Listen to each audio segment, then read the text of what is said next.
मैं स्वस्तिक education campus में एक बार फिर से आप सबका हार्दिक स्वागत करती हूँ। तो आज हम स्टैंडर्ड फोर्थ में हमारा सब्जेक्ट है इंग्लिश के अंदर unit number 6 cuckoo is calling. Cuckoo अर्थात कोयल बुला रही है। कुकू इज़ कॉलिंग अर्थात कोयल बुला रही है। उसका पार्ट नंबर 4 देखने वाले। पार्ट नंबर 4 के अंदर आपको कितनी एक्टिविटी दी गई है? यहाँ पे आपको 2 एक्टिविटियाँ दी गई हैं। कितनी? 2 एक्टिविटियाँ, ठीक है। कोयल बुला रही है, उसका एक्टिविटी 5 और एक्टिविटी 6 आपको कितनी इकाइयाँ दी गई हैं इस पार्ट नंबर 4 के अंदर? एक्टिविटी 5 और एक्टिविटी 6। एक्टिविटी 5 है, उसमें आपको क्या करना है? कुछ वाक्य दिए गए हैं। क्या दिया गया है? कुछ वाक्य दिए गए, उनका आपको अंग्रेजी में अनुवाद करना है एक्टिविटी 5 में। और एक्टिविटी 6 के अंदर आपको चित्र कहानी के आधार पर क्या करना है? वाक्य पूर्ण करना है। मतलब जो खाली जगह दी गई है, रिक्त स्थानों की पूर्ति करनी है, ठीक है। तो सबसे पहले हम एक्टिविटी 5 देखेंगे। क्या देखेंगे? एक्टिविटी 5। एक्टिविटी 5 के अंदर आपको क्या करना है? निम्न वाक्यों का अंग्रेजी में अनुवाद कीजिए। आपको यहाँ पे कुल कितने वाक्य दिए गए हैं? 6।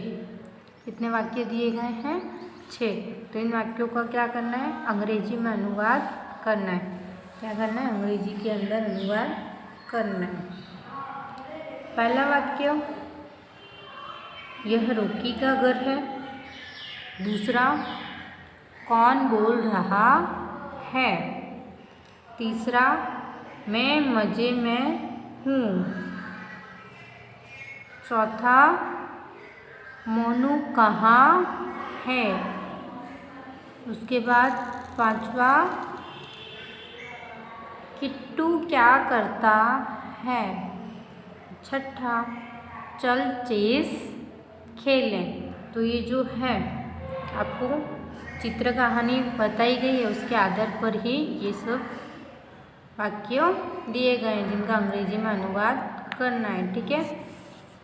तो अब हम स्टार्ट करते हैं अंग्रेजी में अनुवाद करना। पहला वाक्य क्या दिया गया है? यह रोकी का घर है। यह किसका घर है? तो क्या लिखा गया है? यह रोकी का घर है। तो आप इसका अंग्रेजी में अनुवाद कैसे करोगे? आपको यहाँ पे क्वेश्चन मार्क है, तो लिखोगे this is Rockies house. This is Rockies house. और लास्ट में आप क्या कर दोगे? फुल स्टॉप की जगह क्वेश्चन मार्क। क्वेश्चन मार्क क्यों करोगे?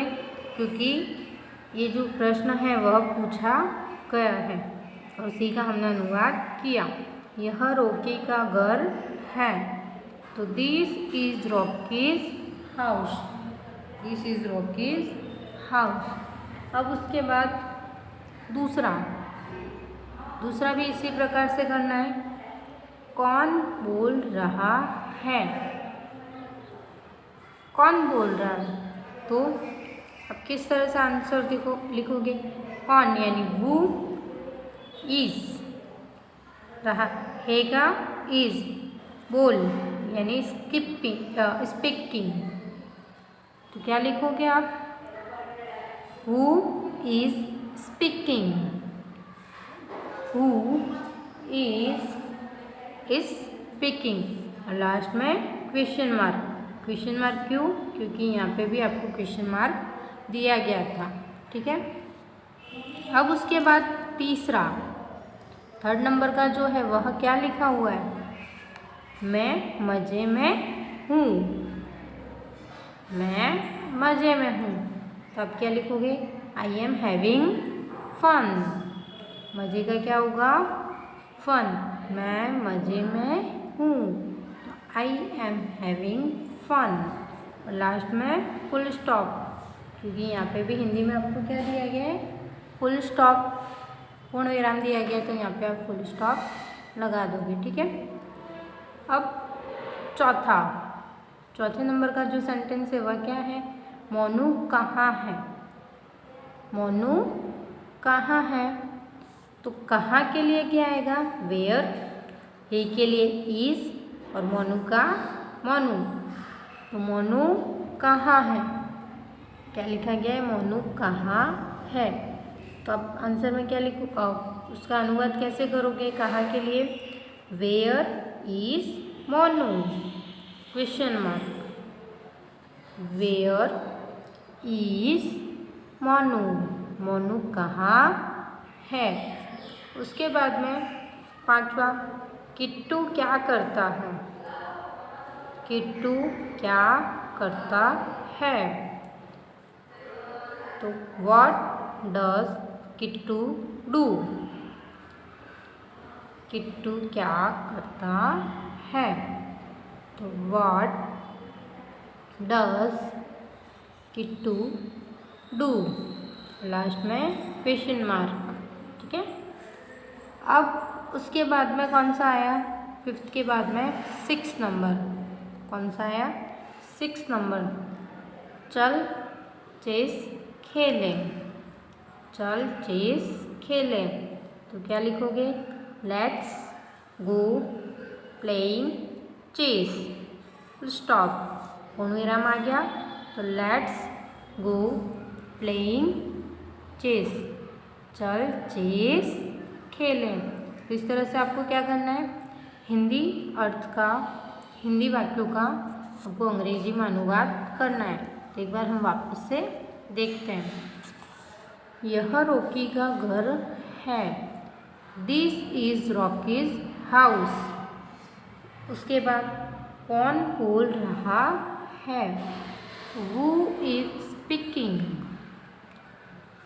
मैं मज़े में हूँ, मैं मज़े में हूँ। I am having fun, I am having fun. Monu कहाँ है, तो where is Monu, where is Monu. Kittu क्या करता है, तो what does Kittu do, what does Kittu do. अब उसके बाद में चल चेस खेलें, let's go playing chess, let's go playing chess. ठीक है, ये हमारी एक्टिविटी 5 थी। अब एक्टिविटी 6, अब क्या सीखने वाले, एक्टिविटी 6। तो एक्टिविटी 6 में आपको क्या करना है, चित्र कहानी के आधार पर निम्न वाक्य पूर्ण कीजिए। आपको जो चित्र कहानी है उसके आधार पर निम्न वाक्य पूर्ण करना है। पहला, रॉकी इज, खाली जगह और टॉय ट्रेन, रॉकी इज रिक्त स्थान दिया हुआ है, और टॉय ट्रेन, तो क्या आएगा, मैकिंग, रॉकी इज मैकिंग और टॉय ट्रेन। ठीक है। दूसरा, खाली जगह इज स्लीपिंग, कौन सो रहा था, तो मोनू, कौन सो रहा था, तो मोनू। तो आप आंसर क्या लिखोगे, Monu is sleeping, Monu is sleeping. उसके बाद थर्ड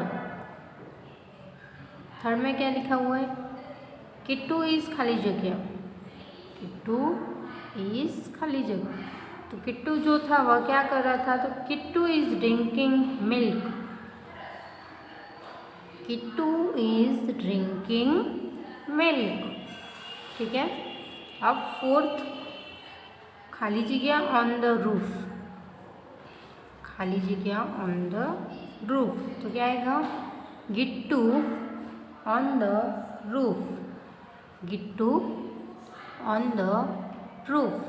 उसके बाद fifth, Kuku and Kiku are, Kuku और कीकू क्या कर रहे थे, चेस खेल रहे थे, क्या कर रहे थे, चेस खेल रहे थे। तो क्या लिखोगे, Kuku and Kiku are playing chess. ठीक है। तो आपको क्या करना है, एक्टिविटी 6 है, उसमें आपको कहानी के आधार पर, जो चित्र कहानी आपके टेक्स्ट बुक में दी होगी उसके आधार पर वाक्य पूर्ण करना है। क्या करना है, चित्र कहानी के आधार पर वाक्य पूर्ण करोगे।